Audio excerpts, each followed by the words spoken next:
al presentar el Ramayana de Valmiki, dejé pendiente presentar al poeta Tulsídas, a quien se le atribuye aquí la obra de Valmiki, el Ramayana original, cuando su obra no tiene este título. Dejé pendiente hacerlo y qué mejor momento que ahora, que al salir de clase tengo algo de tiempo para hacerlo. Después, por cierto, de haber presentado a mis alumnos la explicación de lo que vieron en esa escena tan sangrienta y a la vez tan cutre. Resulta que esto de llamar Ramayana al Ramacharitamánasa, que es algo que justificaban los editores de la traducción completa de la Universidad de Princeton, está bien, está justificado para la obra de Tulsídas de manera tradicional, porque la traducción más significativa, que sin duda es la que en este formato digital o en un escaneo, en una copia no fotográfica, sino textual, es seguro, lo tengo casi seguro, es seguro que este volumen procede de la traducción de esta edición de 1914 de Ramayana. Lo llaman el Ramayana of Tulsidas, Tulsi en realidad, claro, sería como Tulsidas, pero bueno, Tulsídas, que por cierto lo ponen con una larga. Bueno, el Ramayana de Tulsídas, traducido del hindi original, vamos, la lengua realmente es Awadhi, la lengua original. Aquí ya hay muchas cosas que no son originales. Pero claro, esto ya es en 1914, lo que pasa es que claro, si queremos hacer una edición científica no nos vamos a ir a una edición tan antigua. Además tiene también su reclamo comercial. Bueno, lo leo todo. Traducido del hindi original por F.S. Grouse, G-R-O-W-S-E. Vaya, esto, B-C-S... No tengo ni idea de lo que es ahora mismo, si es un título nobiliario o académico. Lo siguiente es un título académico, Magister Artium Oxoniensis, C.I.E., ahora mismo no.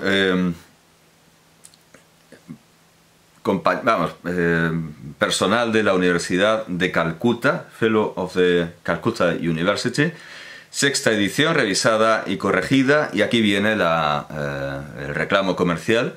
La parte publicitaria, la toman de Griffith. El Ramayan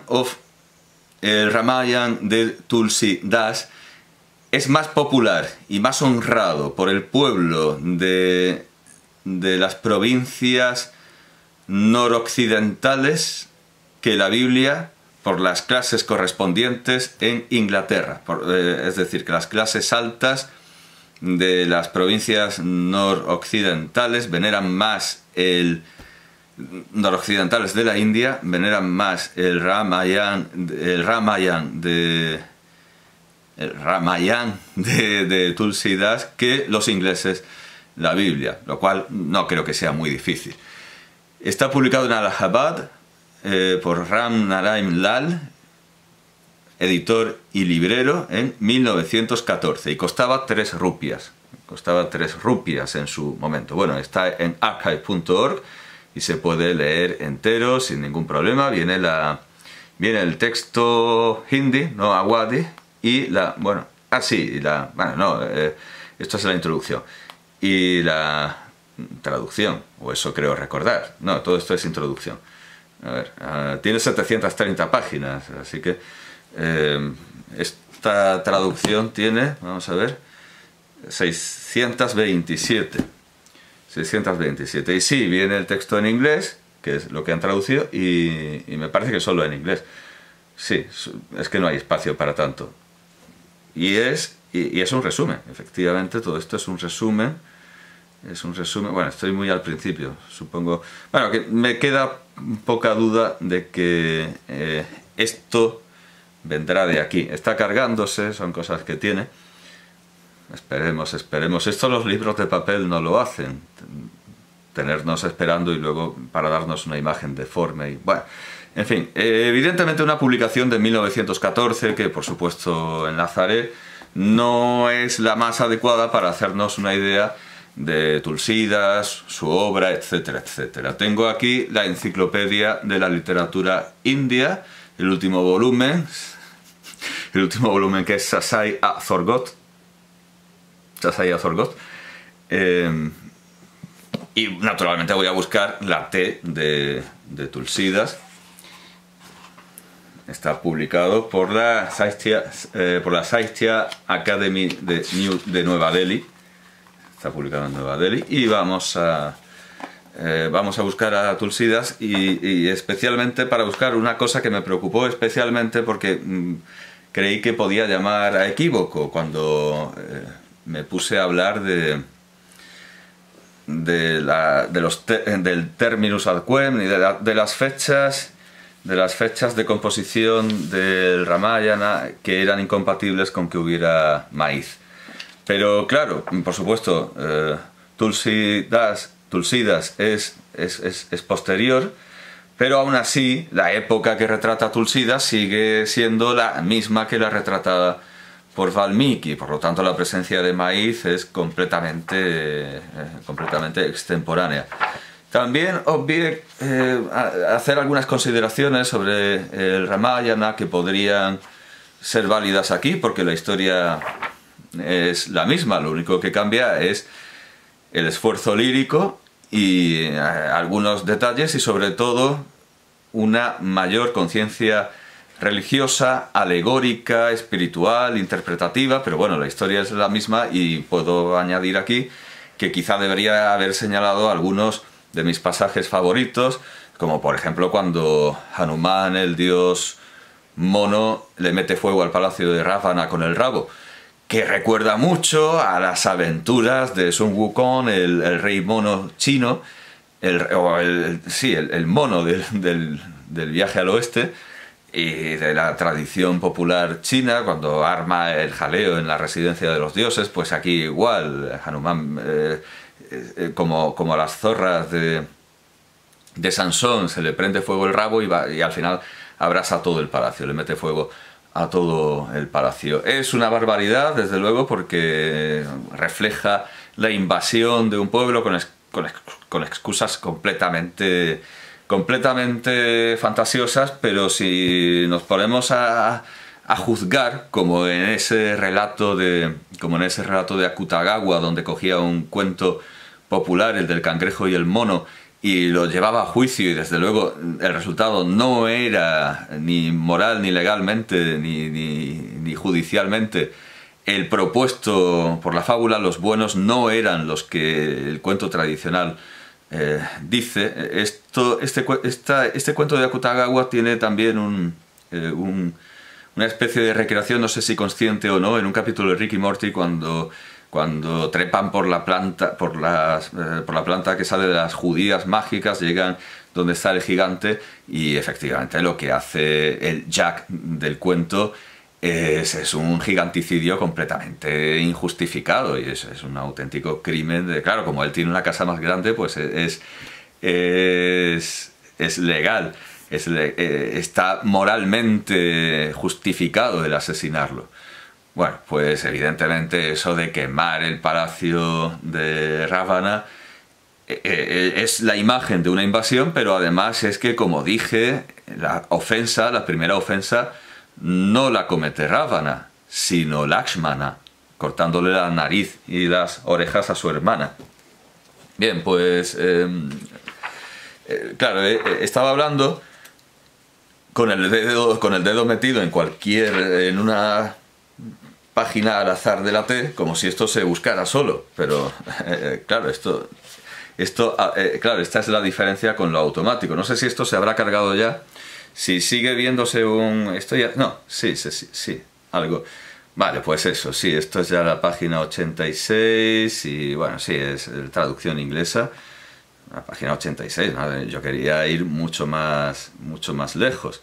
Vale, estoy en la página 137 y se está cargando, mientras aquí tengo ya el artículo de Tulsidas. Tulsidas, bueno, dice que escribe en hindi, vale, de acuerdo, sí, vamos, Awadhi hindi. Es como lo de llamar Ramayana a su obra, vale, de acuerdo. Y no, efectivamente esto es un resumen o una edición así como se podía hacer en 1914 a base de manuscritos. Por ejemplo, aquí se hace notar que viene una interpolación y, vamos, se mete, que, claro, dependen de los manuscritos que tienen, desde luego esto no se puede comparar al Instituto Baroda en cuanto a la edición del Ramayana de Valmiki, ni tampoco, por supuesto, a la traducción de Princeton, porque estamos hablando de 1914 y había lo que había y se hacía lo que se podía. Que era mucho, pero sería completamente injusto compararlo con las ediciones y la erudición contemporánea. Bueno, se nos dice de él que nació en 1532 y murió en 1623. Estas son las fechas aceptadas actualmente. Bueno, el artículo... Bueno, ahora luego digo de quién es el artículo. Pero, y esto era lo que me importaba, precisamente por lo del maíz, vamos, que no es maíz en absoluto, pero claro, alguien podrá decir que no, claro, si nació en 1532, pues claro que ya podría haber llegado allí. No, pero dice, hay opiniones divergentes, aunque al final la Enciclopedia de la Literatura India se queda con estas fechas, 1532-1623, pero había una discusión, una polémica académica, opiniones divergentes sobre la fecha de nacimiento del santo poeta, del poeta santo. Beni Madhav Das, el discípulo del poeta, en su Gosain Charit, recoge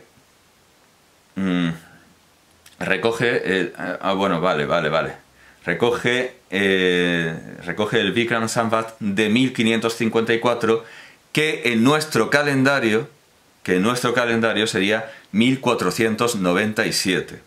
Ya no está tan a mano América en 1497. Lo recoge como el año de su nacimiento. El Tulsi Charit de Raghu Vardas confirma la fecha, pero Sant Tulsi Sahib de Hathras, Sant Tulsi Sahib de Hathras, que es el que dice en su Gat Ramayan,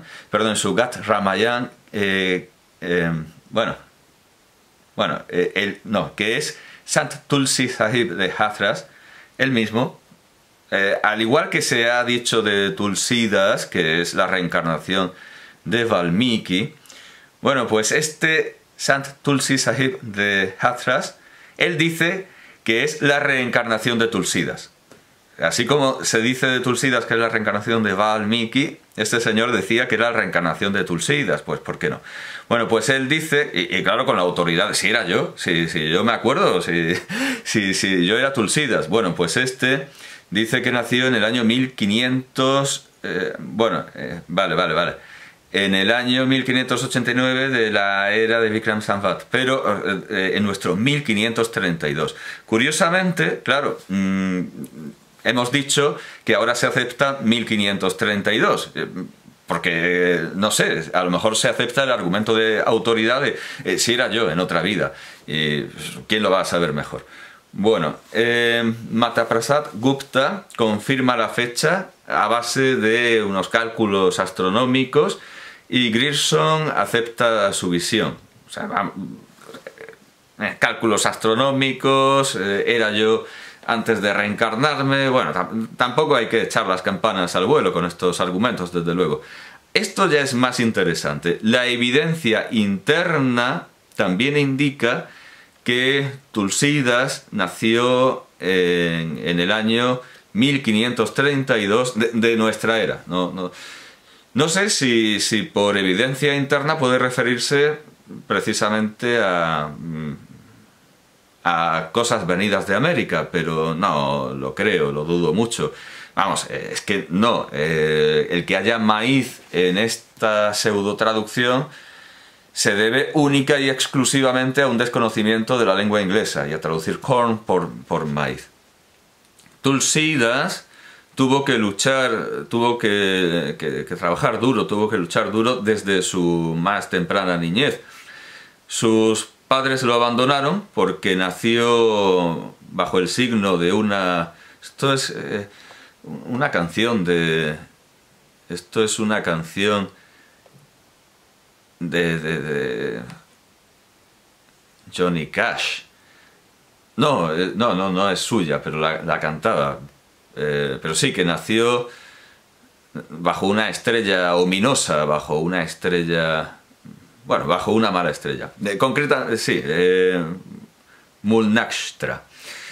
Desde que sus padres lo abandonaron,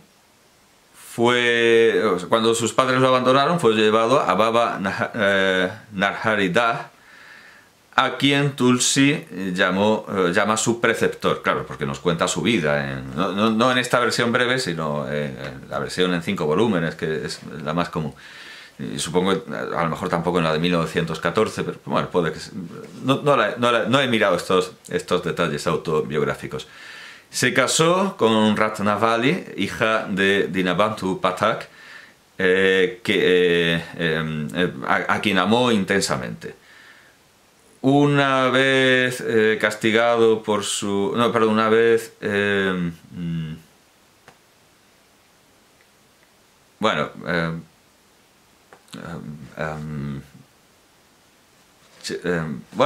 no tengo ni idea de cómo traducir esto, así que espero que me disculpen porque es una palabra que me ha pillado completamente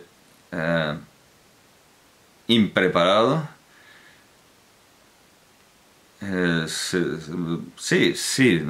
Castiga, claro, pero no lo entiendo, es decir, aquí faltan datos, es lo de hay libros que serían, lo de la Bate de Razón, hay libros que serían más breves si fueran más largos, porque dice que fue castigado por ella por su pasión excesiva, pero no sé, bueno, no sé, que a lo mejor lo pinchaba con un palo para que no se acercara, no lo sé, no sé a qué se refiere. En ese momento, cuando su mujer Ratnavali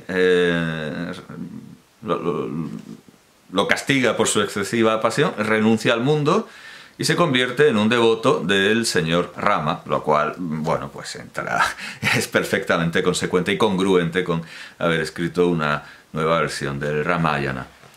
Ramchandra Shukla le atribuye las siguientes obras mayores: Dohavali, Kavitavali, Gitavali, Ramcharitmanas, o sea, no Ramayana, sino Ramcharitmanas.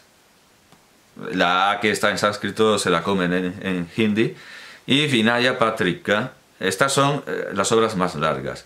Mientras que Ramlala Nahachu, Janaki Mangal, Parvati Mangal, Barve Ramaya, otra, claro, Vairagya Sandipni y Krishna Gitavali son más cortas.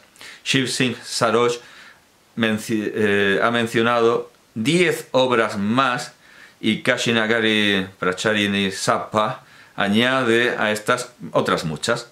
Sin embargo, y a pesar de estas atribuciones y contraatribuciones, las grandes obras, las obras más grandes de Tulsi son, sin embargo, Ramacharitamanas, Gitavali, Kavitavali y Vinaya Patrika. Tulsídas escribió en todos los géneros poéticos prevalentes en sus tiempos. Su Ramcharitmanas es una épica, es una obra épica. Su metro principal es Chaupai, esto está indicado, la métrica está estudiada en esta edición de 1914, mientras que usó Doha y Sorasta también usó los metros Doha y Sorasta. En Ramlala Nahchu, Janaki Mangal y Parvati Mangal intentó el metro Sohar, mientras que Nahatchú está escrito exclusivamente en Zohar. En las otras dos obras, Harigitika sigue el Zohar en cada verso. Gitavali, Krishna Gitavali y Vinaya Patrika son compendios líricos siguiendo el patrón de Vidyapati y Surdas. Los siguientes bardos, siguiendo a bardos como Gan, Tulsi escribió Kavitavali en los metros Kavita y Savaya. Dohavali es una colección de dísticos. Entonces el poeta intentó casi todos los modos poéticos en sus obras, pero su magnum opus es Ramcharitmanas, una de las más sobresalientes épicas, una de las más sobresalientes epopeyas en la literatura mundial. Es decir, que no se considera una mera traducción del Ramayana, sino que se considera una obra que por sí misma ha de tenerse en cuenta entre las grandes obras épicas de la historia de la humanidad, de la historia de la literatura oral y escrita, tradicional y culta. Tulsidas tenía pleno dominio de los dialectos o de las lenguas Braj y Awadhi, o Awadhi, las lenguas más populares de expresión poética en su tiempo. Con lo cual, esto de empezar diciendo, claro, cada autor tiene la lengua en la que se ha expresado. Y ya digo que lo identifican directamente como hindi, o que el nombre lo dan en hindi, pero claro, que él dominaba Braj y Awadhi, y que el Ramacharita-manas está escrito en Awadhi, o en Awadhi, o Awadhi, digamos Awadhi. Prefirió Awadhi para su épica y Braj para la lírica. Y el Awadhi de Bhojpura para sus Mangalkavyas, para sus grandes poemas Mangal. Usó un hindi sanskritizado en Ramcharitmanas, o sea, sí es, Awadhi, pero es que se puede conseguir hindi sanskritizado, es un término muy ambiguo, pero bueno, mientras que Vinaya Patrika y Kavitvali son obras por excelencia en Braj Bhasha, es decir, en lengua Braj,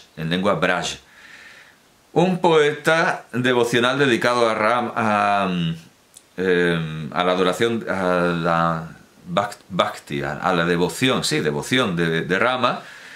Como poeta devocional dedicado a Rama, los personajes de Tulsi son completamente idealistas y además están idealizados, claro. ¿Qué personajes? Pues los mismos que los de Valmiki, Rama, Sita, Bharata,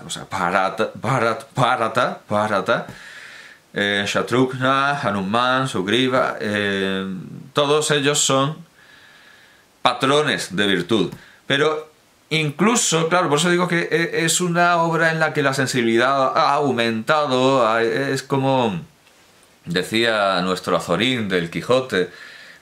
Nosotros vemos como crueles cosas que en el siglo XVII no tenían esta condición general. Por cierto que casi nadie cita, a propósito de la sensibilidad, me acabo de dar cuenta, porque hay un artículo que yo siempre le pongo a mis alumnos en el segundo trimestre de cuando se da Cervantes y Don Quijote. Hay un artículo de Juan Manuel de Prada en el que habla de la evolución de la sensibilidad, al igual que había hecho bastantes décadas antes Azorín en el mismo periódico ABC.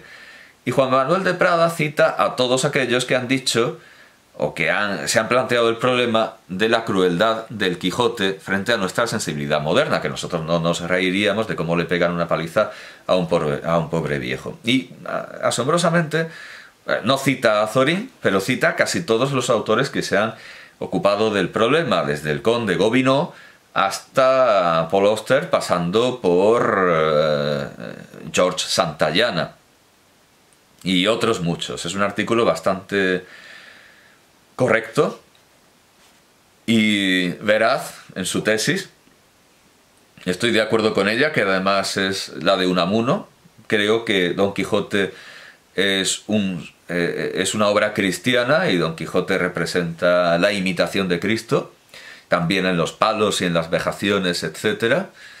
Y al final muere cuerdo. Bueno, no tengo exactamente la misma interpretación que Unamuno y que Juan Manuel de Prada, pero estoy de acuerdo en que Don Quijote es una imagen crística, es un símbolo. Bueno, Unamuno llegó a dibujar un Quijote crucificado, estoy de acuerdo con eso, pero me asombra mucho que nadie en estas polémicas haya considerado un texto, porque empiezan siempre con Gobineau, pero nadie considera la filosofía antigua poética de Pinciano, donde se dice que una persona tan sensible que llorara en una comedia por lo que le pasa a un truano, a unas putas, que sería de reír. Él mismo sería objeto de ridículo si en lugar de reírse de estos personajes bajos y de sus desgracias, llorara, tuviera compasión por ellos. Esa era la sensibilidad reinante en tiempos de Cervantes, y desde luego también es lógico que la sensibilidad reinante en tiempos de Valmiki fuera muy inferior a los tiempos de Tulsidas, donde la religión ha evolucionado a un carácter devocional, a esa bhakti, a esa devoción que tiene desde luego mucho más que ver con la moral cristiana y con el monoteísmo, y que lo que estaba en germen en Valmiki. Entonces es completamente normal que, como he dicho, en el Ramayana encontremos valores morales mucho más elevados que los de Valmiki. Por eso desde luego, bueno, por eso no, esa es una de las muchísimas razones por las que el Ramayana de Tulsidas hay que considerarlo como una obra propia en el marco de la literatura universal y no como una mera traducción, que no lo es. Pero ciertamente uno puede pensar que casi mejor que conozcan la historia de Rama y de Sita nuestros alumnos por Tulsidas que no directamente por Valmiki, aunque está muy bien lo de dirigir la edición a las escuelas secundarias. Bueno, pues eso, que incluso los villanos o antihéroes, villanos en el sentido que le da la lengua inglesa, incluso los villanos o antihéroes inspiran al lector por vía de negación para seguir el camino de la virtud, el camino de la rectitud. Su Gita Valley y su Krishna Gita Valley están imbuidos de intensa emoción, mientras que Vinay Patrika es una oración al Señor pidiendo la salvación. Como obras de literatura enseñan una grandeza épica o una intensidad de sentimientos, una caracterización sutil y dominio de la lengua, incluso en la lengua vulgar y en la lengua culta sobre la que intenta modelar la lengua vulgar. El bien del pueblo es la preocupación última del poeta. Entendía al pueblo y sus mentes. Y en el personaje del señor Rama, el señor es algo que tiene mucho que ver también con los andaluces, porque tenemos mucho que ver con los indios, desde luego, porque nosotros, por ejemplo, en Andalucía, al igual que la S final en sánscrito se aspira por el visarga, por la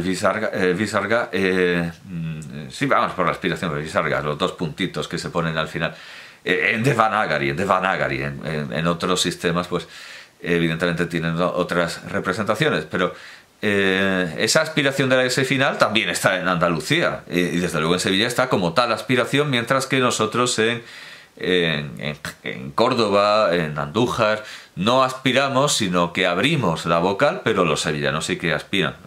Es la coincidencia de las dos grandes periferias. Los andaluces tienen mucho que ver con con los indios en su manejo del indoeuropeo, porque nosotros tenemos también un Santi, porque juntamos las palabras, el famoso, repetidísimo, el archicitado y seguramente falso Kapankala, el señor que ve un cartel de Kapankala y tiene que explicarle que es cal para encalar, porque ahí se ha hecho un pedazo de Santi, como en la lengua